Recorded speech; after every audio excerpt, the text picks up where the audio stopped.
Greetings, everyone. Today we're going to read one of my favorite books about making art. It's called The Dot. I chose this book because we've made a lot of artwork around circles, whether it's mandalas or little blue and little yellow. There's so much to do with circles in artwork.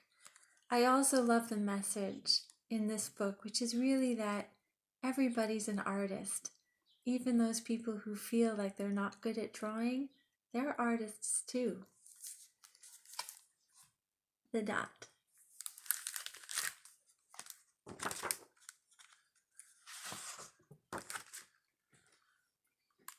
The Dot.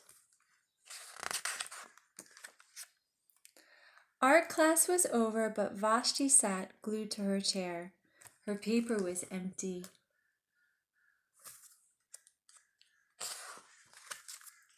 Vashti's teacher leaned over the blank paper.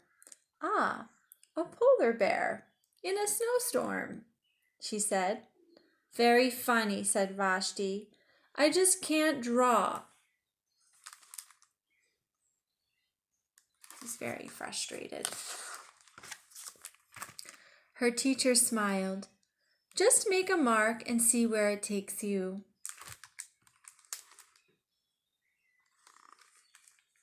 Vashti grabbed a marker and gave the paper a good strong jab. There! Her teacher picked up the paper and studied it carefully.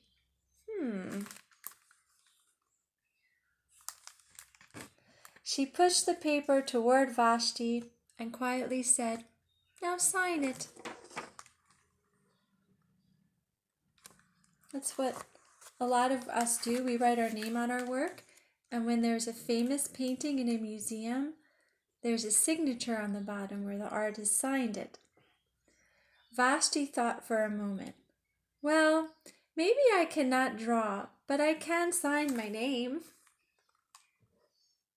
Because she has a lot of practice at that. The next week, when Vashti walked into art class, she was surprised to see what was hanging above her teacher's desk. It was the little dot she had drawn, her dot, all framed in swirly gold. Gold is pretty fancy.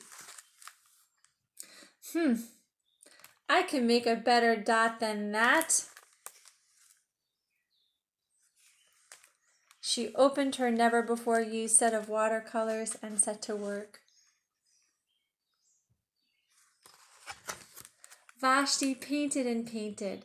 A red dot, a purple dot, a yellow dot, a blue dot. Looks like she's trying all the colors in her watercolors. The blue mixed with the yellow. She discovered that she could make a green dot.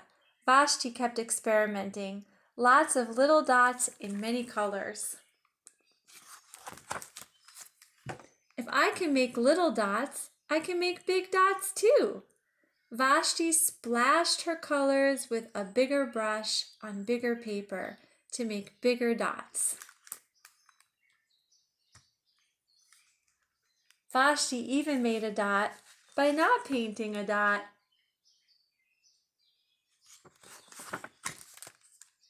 At the school art show a few weeks later, Vashti's many dots made quite a splash.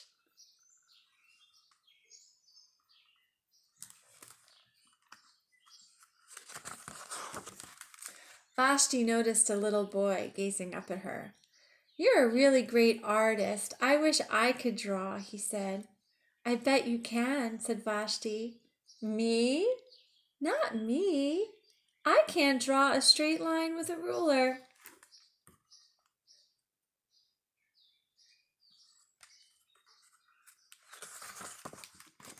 Vashti smiled.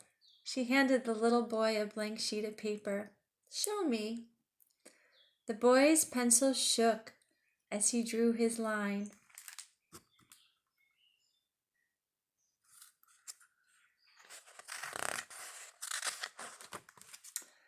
Vashti stared at the boy's squiggle, and then she said, Can you guess what she says?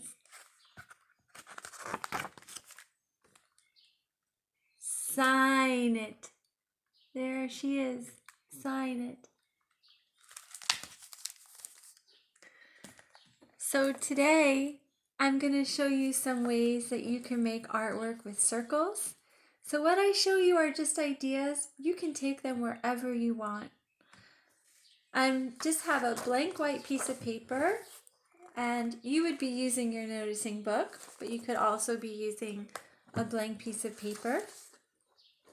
And I also have a bunch of jar lids. So you can go around your house, ask a parent or a caregiver, can I use some jar lids, or where are some circles that I can use?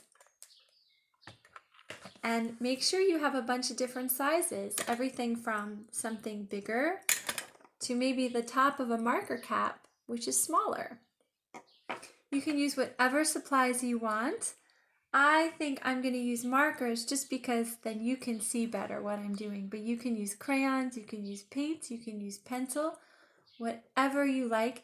You can combine your materials and you can use a little bit of everything.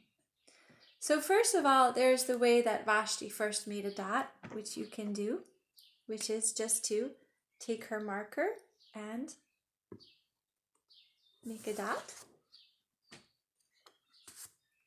Or if you have these dot markers, you can make dots with those. That's certainly a lot of fun. I think I'll make a few of those. And you can also trace circles.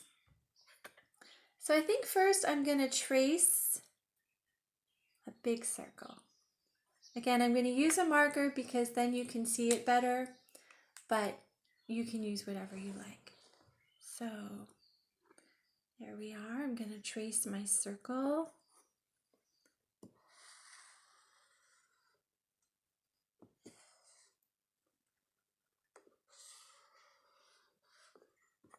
And I'll just keep trying a bunch of different ones, because why not, right?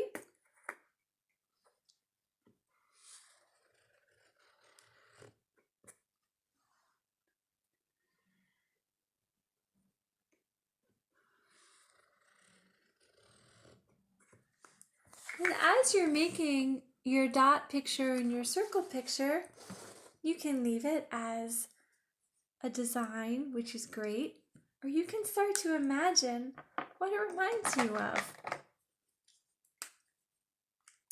I'll tell you, mine reminds me a little bit of blowing bubbles. Yours might remind you of a solar system, a face, a flower, a mandala. And as you're making your circles and filling your page, you can say, you know what, I'm going to try some non-circles.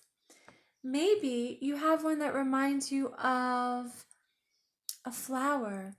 So you can draw things coming out of your circle to show that it's a flower, like petals or a stem.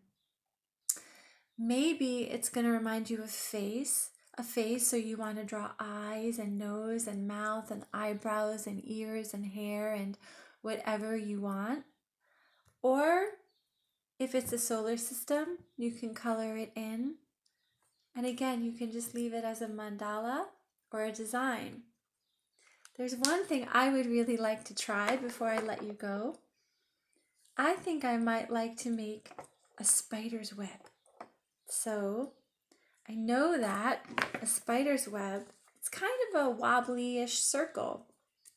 The spiders are weavers and they're using string. So I think I'll use some lines. I'm going to use black so you can see it and start to make lines coming out of the circle. Gosh, this is actually reminding me a little bit of an eyeball. And I'm going to start making things that remind me of a spider's web coming out.